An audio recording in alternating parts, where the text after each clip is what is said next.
जय श्री राम, जय महाकाल, जय महाकाल। मैं राज भगत जी अपने यूट्यूब चैनल राज भगत जी से आप सभी का हार्दिक स्वागत करता हूँ, अभिनंदन करता हूँ, नमस्कार करता हूँ, राम राम करता हूँ, प्रणाम करता हूँ। आज से 2-3 दिन पहले मैंने एक वीडियो बनाई थी। उस वीडियो में जो चर्चा की थी, जो विषय रखा था मैंने, वो था संतान की सुख प्राप्ति के लेके जो अड़चनें आती हैं उसको लेके मैंने कुछ बात रखी थी।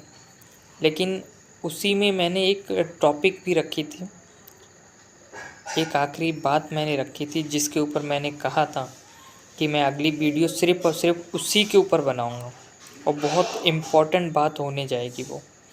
तो वो मैंने कहा था कि जब सारे उपाय करने के बाद जब इंसान हार के थक के बैठ जाता है, जब इस बात का फैसला कर लेता है कि हमारी किस्मत में संतान का सुख ही नहीं है, इस विषय पे आज ये मेरी वीडियो है।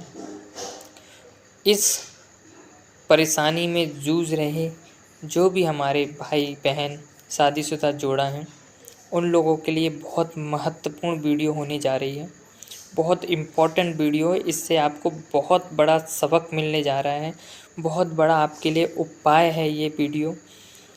तो एक बार मेरी इस वीडियो के पूरा अंत तक ज़रूर सुने, बहुत ज़रूरी है, ज़रूर सुने आप सभी। इससे पहले कि मैं इस वीडियो पे अपनी बात रखूं, जिस भी भाई ने हमारी वीडियो को पसंद करते हैं, हमारे चैनल को पसंद करते हैं और उन्होंने हमारा चैनल सब्सक्राइब नहीं किया है, वो कृपया हमारे चैनल को सब्सक्राइब कर लें। बेल आइकॉन बटन है उसे दबाएं, जिससे कि जो भी नोटिफिकेशन हमारी नई वीडियो के होंगे वो आप तक पहुँचें। तंत्र से जुड़ी हुई, भक्ति से जुड़ी हुई जो जानकारी है वो आपको मिले। अब चलिए इस विषय पे हम अपना आज की जो ये वीडियो है, जो चर्चा है, वो आपके बीच रख रहा हूँ मैं। इस धरती पे बहुत से ऐसे शादीशुदा जोड़ा हैं जो साल, 1.5 साल, 2 साल होने के बाद जब संतान की सुख प्राप्ति में अड़चनें आती हैं तो सबसे पहला काम, जाहिर सी बात है, हर व्यक्ति डॉक्टरी करवाता है, डॉक्टरों के पास जाता है, अपना ट्रीटमेंट करवाता है, इलाज करवाता है। जब महीने, 6 महीने, साल भर डॉक्टरी का ट्रीटमेंट चलने के बाद में भी उन्हें अगर उपाय नहीं मिल पाता है, सफलता हासिल नहीं होती है, तब वो पंडितों के द्वारा अपनी कुल देवी की पूजा, कुल देवी का हवन करवाना ये करवाते हैं। इसके बाद अपने पितृ देवताओं की पूजा, हवन ये भी करवाते हैं। कई लोग मंदिर मस्जिदों में मत्था टेकते हैं, बहुत सारी मुरादें पूरी होने के लिए अपनी अपनी तरह की बातें रखते हैं। लेकिन जब साल, महीने, 6 महीने इनमें भी बीत जाते हैं, इनमें भी जब सफलता हासिल नहीं होती है, तब वही शादीशुदा जोड़ा हार के, थक के उन लोगों के पास जाते हैं जिन्हें हम तांत्रिक कहते हैं, भगत कहते हैं, मौलवी कहते हैं, ओझा कहते हैं, गुनी कहते हैं। ऐसे लोगों के पास जाते हैं। ऐसे लोगों की तो फिर आप जानते हैं कि पैसे की डिमांड सर्वपरे होती है, तो ऐसे लोगों का जो डिमांड है वो पूरी करते हैं। कई बार ऐसे लोगों के काम करवाने के बावजूद भी महीने, 6 महीने, साल भर बीत जाने के बाद भी सफलता हासिल नहीं होती है, तब जाके शादीशुदा ये जोड़े ये बात को फाइनल कर लेते हैं, अपनी गांठ बांध लेते हैं, अपने मन में ये बात बैठा लेते हैं कि अब हमारे किस्मत में संतान की सुख की प्राप्ति है ही नहीं। अब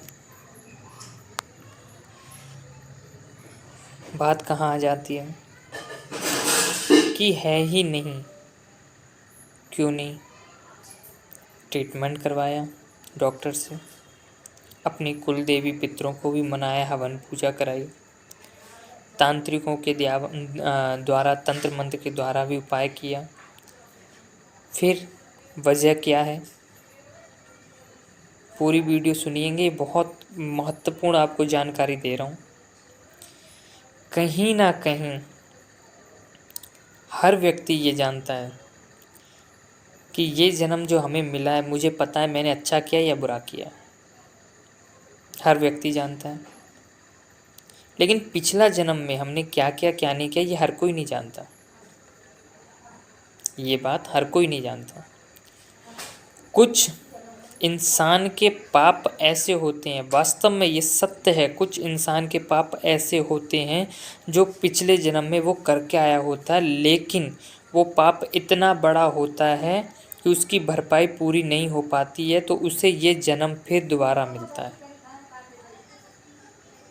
कई लोग कहते हैं ना कि इस जन्म में हमने जो जन्म लिया, हमारा पाप पुण्य सब इसी जन्म में हिसाब किताब होके हमें अगला जन्म मिलेगा। नहीं, ऐसी बात नहीं है। बहुत से ऐसे जन्म भी हैं कि पिछले जन्म में हमने बहुत से शायद कुछ ऐसा कर दिया जिसकी वजह से हमें दोबारा जन्म मिला।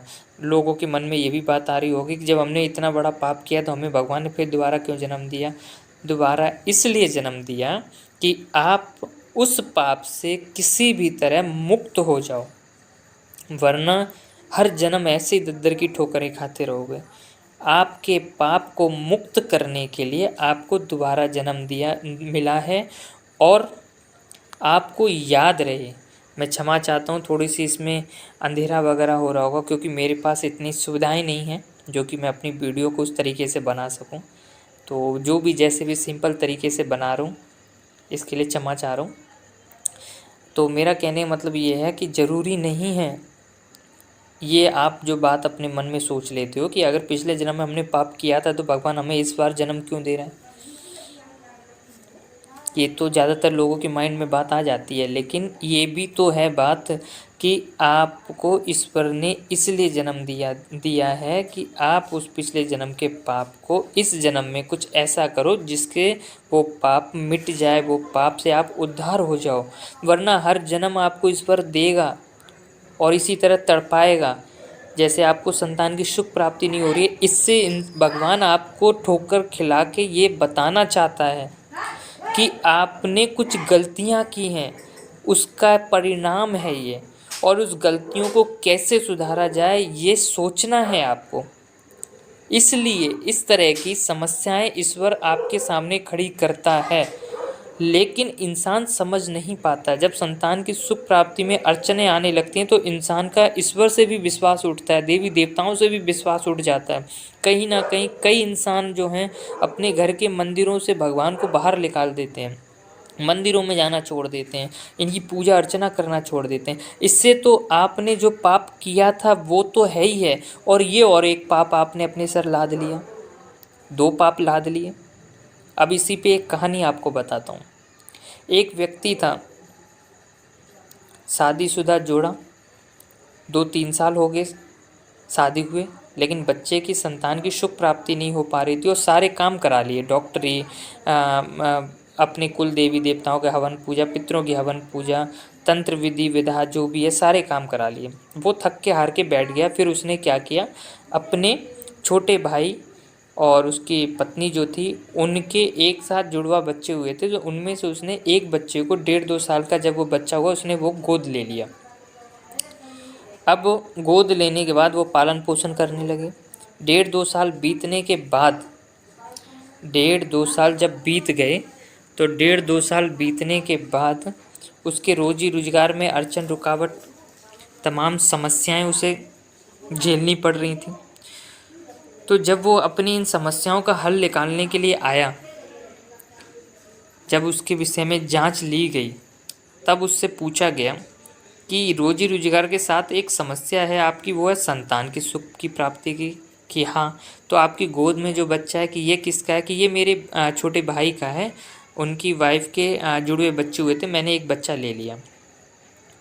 अच्छा, तो उस व्यक्ति के 2 पाप तो पहले से ही हैं, एक जो पिछले जन्म में करके आया, दूसरा भगवान से उसने विश्वास उठा लिया, मंदिर वगैरह से तस्वीरें हटा दी, मंदिर जाना छोड़ दिया, भगवान को गाली गलौज कोसना शुरू कर दिया। 2 पाप हो गए।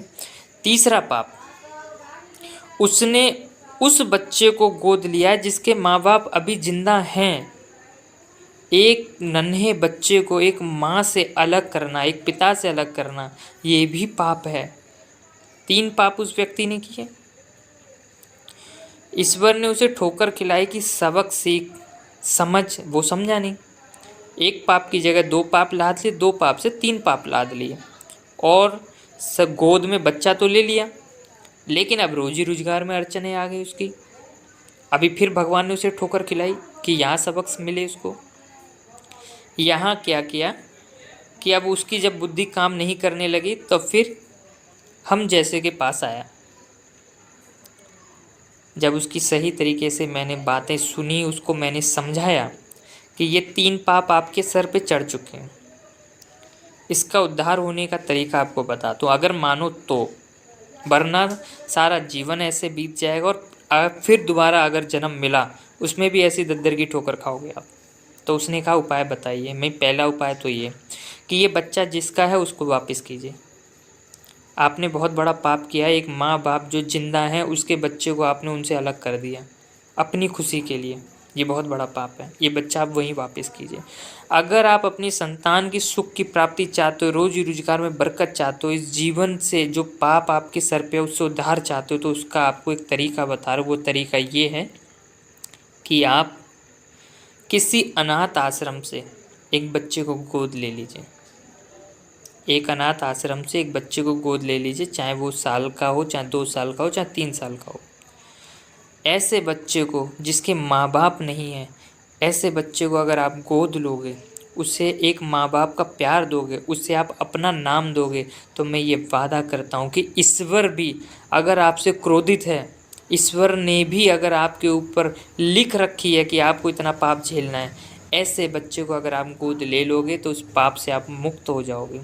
ईश्वर भी खुशी खुशी आपके ऊपर अपनी सारी खुशियाँ नौछावर कर देगा। मेरा विश्वास करके अगर ये काम कर लो तो मैं वादा करता हूँ 1 साल का आपको मोहलत दे रहा हूँ। ये काम करके 1 साल देख लो, आज जो बिगड़ा हुआ है वो 1 साल में ना बन जाए और आपकी वाह वाह ना हो तो आप मुझसे कहना। और उस जोड़े ने मेरी बात मानी, वो अपने घर वापस गए, पूरी रास्ता सलाह मशूरा करके गए। उन्होंने उस बच्चे को जिसका था उसे वापस किया, अपना गांव छोड़ के दिल्ली आए। दिल्ली में आके अनाथ आश्रम से लिखा पढ़ी करके 1-2.5 साल के बच्चे को उन्होंने गोद लिया। उस बच्चे को गोद लेने के ज़्यादा 15 से 20 दिन ये होंगे। जो व्यक्ति काम के लिए तलाश कर रहा था, उस व्यक्ति को बहुत ही अच्छी नौकरी मिली, बहुत ही अच्छी नौकरी मिली। ज़्यादा 2 महीने वो नौकरी कर पाया होगा। वो प्रॉपर्टी लाइन में उतर गया दिल्ली में। कुछ दोस्त यार उसके ऐसे उसके साथ जुड़ गए कि वो ज़मीन की खरीदी बिक्री में उतर गया। वहाँ उसे अच्छा फलने लगा, अच्छे पैसे कमाने लगा। वहाँ से पैसे कमा के उसने अपनी पत्नी के लिए कपड़ों की दुकान डाल दी। नौकरी भी कर रहा है, प्रॉपर्टी का भी काम कर रहा है, घर वाली अपने कपड़े की दुकान पे शुरू हो गई उसकी। जिस तारीख में उसने बच्चे को गोद लिया था अनाथ आश्रम से, जब वो तारीख नज़दीक आने लगी तो उसने उस बच्चे का जन्मदिन बड़े धूमधाम से बनाने का सोचा। उसने कार्ड वार्ड छपवाए। उसी से थोड़े दिन पहले एक बड़ी डील हुई प्रॉपर्टी की, तो उसने एक सेकंड हैंड गाड़ी भी खरीद ली, 4 व्हीलर।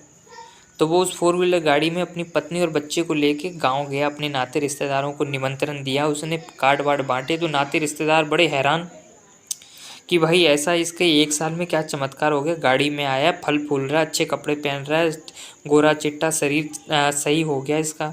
सब बड़े हैरान। सबको निमंत्रण देने के बाद जब वो मेरे पास आया, मुझे भी निमंत्रण दिया उसने। बड़ी प्रसन्न हुआ, बड़े मतलब इतनी सारी उसने क्या कहूँ मैं, इतनी अब शब्दों में बयान नहीं कर सकता मैं कि जो उसने इतना कुछ कहा मुझसे कि मेरा जीवन धन्य हुआ आपके इस तरीके अपनाने से। तमाम बातें उसने कही। मैंने उससे कहा मैं आऊँगा, आप बेफिक्र रहो। एक बड़े पार्टी का जो प्रोग्राम करने के जो बैंकेट हॉल होते हैं उसने बुक किया था, जिसमें उसने जन्मदिन बनाया उस बच्चे का। सारे रिश्तेदार आए ये देखने के लिए कि ऐसा 1 साल में उसने क्या किया जो इतनी सारी खुशियाँ उसे मिली। सारे रिश्तेदार उसके देखने आए। सारे रिश्तेदारों ने जब सारी चीज़ें देखी, फिर उससे पूछा, तब उसने कहा कि आज मुझे जो भी खुशियाँ हैं, जो भी सब कुछ आज मेरे पास है, वो इस बच्चे की वजह से है। आज 3 सालों से होने को आए हैं। एक छोटी कपड़े की दुकान से आज उस एक बड़ा होलसेलर बन चुका है वो। प्रॉपर्टी का काम आज भी मौजूद है उसका। खुद का प्लॉट खरीद लिया है, जो कि उसका प्लॉट के काम शुरू हो चुका है, उसका काम मकान बन रहा है उसमें। खुद की गाड़ी है ही है, तरक्की पे है। और बड़ा खुश है, वो उस बच्चे को भी उसने अच्छे स्कूल में डाल दिया है। तो कहने का मेरा तात्पर्य ये है, मेरे जो भी इस वीडियो को देख रहे हैं, कि ज़रूरी नहीं है आपकी संतान की सुख प्राप्ति अगर आपको ना हो रही हो तो अपने चाचा ताऊ बहन भाई इनके गोद ले लो बच्चा, कभी ऐसा मत कीजिए। वो तो वैसे भी आपके ही हैं, ऐसे बच्चों को गोद लेके आप क्यों और एक पाप लादना चाह रहे हो। अगर बच्चा ही गोद लेना है तो अनाथ आश्रम से लीजिए आप, एक ऐसे अनाथ बच्चे को माँ बाप का नाम मिलेगा, ईश्वर प्रसन्न होंगे आपके ऊपर, आपके जो भी पाप हैं वो भी कट जाएंगे। अगर ये मेरी वीडियो आप लोग को अच्छी लगे, ये सुझाव अच्छा लगे, ज़रूरी नहीं है कि कोई क्रिया करनी पड़े, कोई तंत्र मंत्र हो तभी कोई काम बनता है। कभी कभी सही राह चुनना, सही बात पे अमल करने से भी काम बनते हैं। तो ये मेरा सुझाव अगर आपको पसंद आए तो मेरी वीडियो को लाइक करें, कमेंट करें, शेयर करें। और जिन्होंने मेरा चैनल सब्सक्राइब ना किया हो तो मैं फिर से रिक्वेस्ट करता हूँ, मेरे चैनल को सब्सक्राइब करें। इस तरीके से परेशानी वाले भाई एक बार मेरी इस बात पे अमल करके आजमा के देखें, आपकी तकदीर खुल जाएगी, किस्मत चमक जाएगी, ज़रूर चमकेगी। फिर आऊँगा मैं अगली वीडियो लेके कुछ महत्वपूर्ण विषय पे, कुछ महत्वपूर्ण बात पे। तब तक के लिए आप सभी अपना ख्याल रखें। बहुत बहुत धन्यवाद। मिलते हैं फिर अगले वीडियो में।